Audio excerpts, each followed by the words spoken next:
ഗസയിൽ ആക്രമണം കടുപ്പിച്ച് ഇസ്രായേൽ സൈന്യം. ഗസ നഗരത്തെ സൈന്യം വളഞ്ഞതായി പ്രതിരോധ മന്ത്രി ഇസ്രായേൽ കട്സ് എക്സ്പോസ്റ്റിൽ പറഞ്ഞു. നെറ്റ്സറിം പ്രദേശം പിടിച്ചെടുത്തു എന്നും ഗസയെ രണ്ടായി ഭാഗിക്കുകയാണ് എന്നുമാണ് ഇസ്രായേൽ പ്രതിരോധ മന്ത്രിയുടെ മുന്നറിയിപ്പ്. ഗസയിൽ നിന്ന് തെക്കൻ അതിർത്തിയിലേക്ക് ഇനി സൈന്യത്തിന്റെ അനുമതിയില്ലാതെ ജനങ്ങൾക്ക് പോകാൻ സാധിക്കില്ല എന്നും ഇസ്രായേൽ പ്രതിരോധ മന്ത്രി അറിയിച്ചിട്ടുണ്ട്. ന്യൂസ് ഡെസ്കിൽ നിന്ന് ഏറ്റവും പുതിയ വിവരങ്ങൾ ജിഷ്ണു രവീന്ദ്രൻ നൽകും. ജിഷ്ണു, അമേരിക്കയുടെ മധ്യസ്ഥതയിൽ നടന്ന, അല്ലെങ്കിൽ അമേരിക്കയും ഇസ്രായേലും തമ്മിൽ നടത്തിയ ചർച്ച, അതിൽ ഒരു 20 ഇന പദ്ധതി തയ്യാറാകുന്നു. ആ പദ്ധതി ഇസ്രായേൽ അംഗീകരിക്കുന്നു. അത് ഹമാസ് അംഗീകരിക്കുകയാണെങ്കിൽ പ്രശ്നം അവിടെ വെച്ച് അവസാനിക്കുന്നു എന്ന് ഡൊണാൾഡ് ട്രംപ് പറയുന്നു. അംഗീകരിച്ചില്ലെങ്കിൽ പിന്നീട് എന്ത് നടന്നാലും അതിന് ഹമാസ് മാത്രമായിരിക്കും ഉത്തരവാദി എന്ന് ട്രംപിന്റെ മുന്നറിയിപ്പ് വരുന്നു. ഇത് തീരുമാനം ഹമാസ് എടുക്കുന്നതിന് മുമ്പ് ഇസ്രായേൽ കടുപ്പിക്കുകയാണോ? എന്താണ് ഇപ്പോൾ സംഭവിക്കുന്നത് ഗസയിൽ?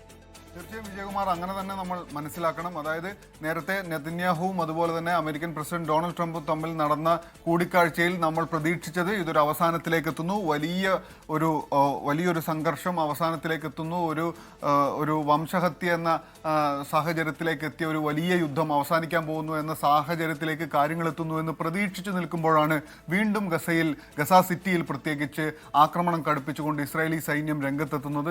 ഇത് വളരെ പ്രധാനപ്പെട്ട ഒരു നീക്കമാണ് ഇസ്രായേലി സൈന്യത്തിന്റെ ഭാഗത്തു നിന്നുണ്ടാകുന്നത്. ഇത് ഒരു ഭാഗത്ത് നിന്ന് ആളുകളെ മറുഭാഗത്തേക്ക് ഓടിച്ചു വിടുന്നതിനപ്പുറത്തേക്ക് ഗസ സിറ്റിയെ വളയുക എന്ന തരത്തിലേക്ക് ഒരു പുതിയ തന്ത്രം ഇസ്രായേലി സൈന്യം രൂപീകരിച്ചിരിക്കുന്നു. അതിലൂടെ അവരുദ്ദേശിക്കുന്നത് ഗസ സിറ്റിയിൽ നിന്ന് ഒഴിഞ്ഞുപോകാൻ ആളുകൾക്ക് നേരത്തെ തന്നെ നിർദ്ദേശം നൽകിയിരുന്നു. എന്നാൽ ഒഴിഞ്ഞു പോകാതെ ഇപ്പോഴും ഗസ സിറ്റിയിൽ നിൽക്കുന്ന ആളുകളുണ്ട്.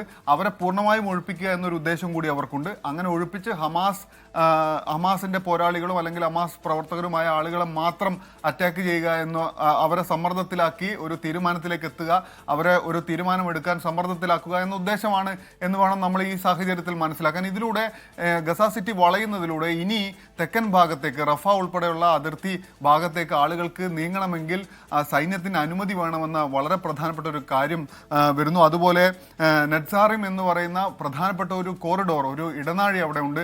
അത് മെഡിറ്ററേനിയൻ കടലിൽ നിന്ന് ഇങ്ങ് പടിഞ്ഞാറ് മെഡിറ്ററേനിയൻ കടൽ മുതൽ ഇങ്ങ് കിഴക്ക് ഇസ്രായേൽ അതിർത്തി വരെ എത്തി നിൽക്കുന്ന ഒരു ഇടനാഴിയാണത്. ആ ഇടനാഴി വളരെ പ്രധാനപ്പെട്ടതാണ്. ഗസയെ രണ്ടാക്കി മുറിക്കാൻ സാധിക്കുന്ന ഒരു ഇടനാഴിയാണത്. ആ ഇടനാഴി ഇസ്രായേലി സൈന്യം പിടിച്ചെടുത്തിരിക്കുന്നു.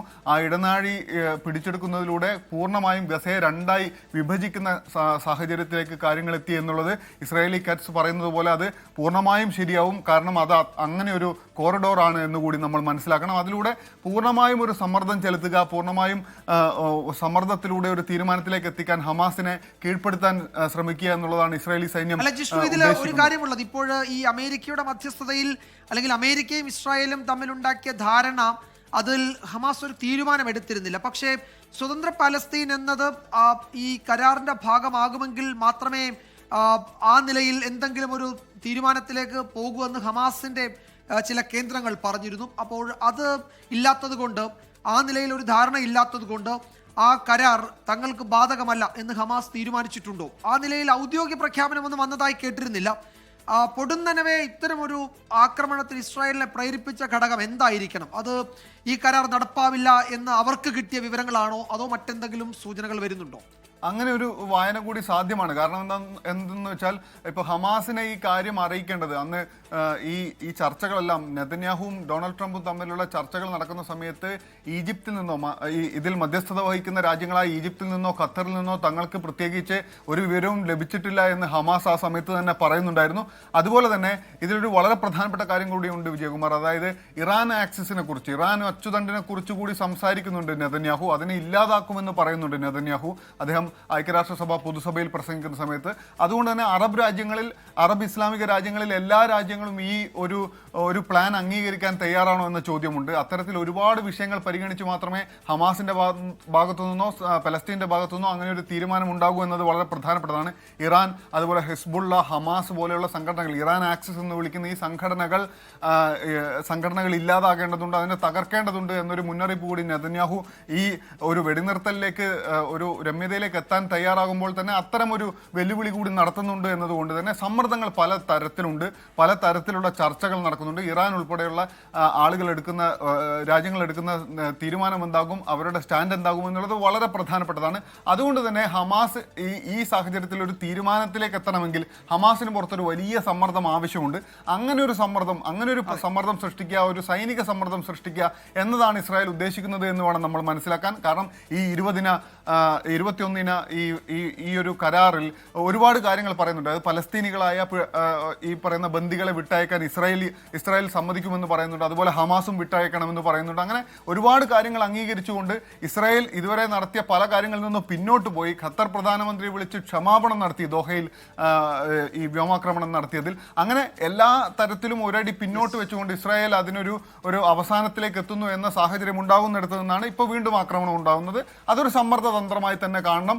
അതിന് മറ്റു പല രാജ്യങ്ങളുടെയും അഭിപ്രായങ്ങളും ഹമാസ് ഇനി എന്ത് സ്റ്റാൻഡ് എടുക്കുമെന്നതും വളരെ നിർണായകമായിരിക്കും. വിജയകുമാർ. യെസ്, ജിഷ്ണു രവീന്ദ്രനാണ് വിവരങ്ങൾ നൽകി. എന്തായാലും ഹമാസ് അവരുടെ തീരുമാനം ഈജിപ്തിനെയോ ഖത്തറിനെയോ അറിയിച്ചിട്ടില്ല. ആ തീരുമാനം വരുന്നതിന് മുമ്പ് തന്നെ ഇസ്രായേൽ കടുത്ത നടപടികളിലേക്ക് പോവുകയാണ്. അതൊരു സമ്മർദ്ദ തന്ത്രമാണോ, അതല്ല ഈ ഇപ്പോഴത്തെ 20 അല്ലെങ്കിൽ 21 കരാർ ഹമാസ് അംഗീകരിക്കില്ല എന്ന് ബോധ്യപ്പെട്ടത് കൊണ്ട് ഗസയിലേക്ക് സൈനിക നടപടി ശക്തമാക്കിയതാണോ? എന്തായാലും അതിൽ വ്യക്തത വരേണ്ടതുണ്ട്. പക്ഷേ ഗസയെ വളഞ്ഞ് അതിശക്തമായ സൈനിക നീക്കത്തിൽ ഒരുങ്ങുന്നു എന്ന് ഇസ്രായേൽ പ്രതിരോധ മന്ത്രി തന്നെ ഇപ്പോൾ ഔദ്യോഗികമായി അറിയിച്ചിട്ടുണ്ട്. ഏറ്റവും പുതിയ വിവരങ്ങളാണ് ജിഷ്ണു നൽകിയത്. ന്യൂസ് ഡെസ്കിൽ നിന്ന്. ലോകത്തെവിടെയായാലും ഏത് സമയത്തും 24 വാർത്തകളും ഓഗ്മെന്റഡ് റിയാലിറ്റി പാക്കേജുകളും എക്സ്പ്ലെയിനറുകളും വിശദമായി കാണാൻ ഞങ്ങളുടെ യൂട്യൂബ് ചാനൽ നിങ്ങൾക്ക് സബ്സ്ക്രൈബ് ചെയ്യാം.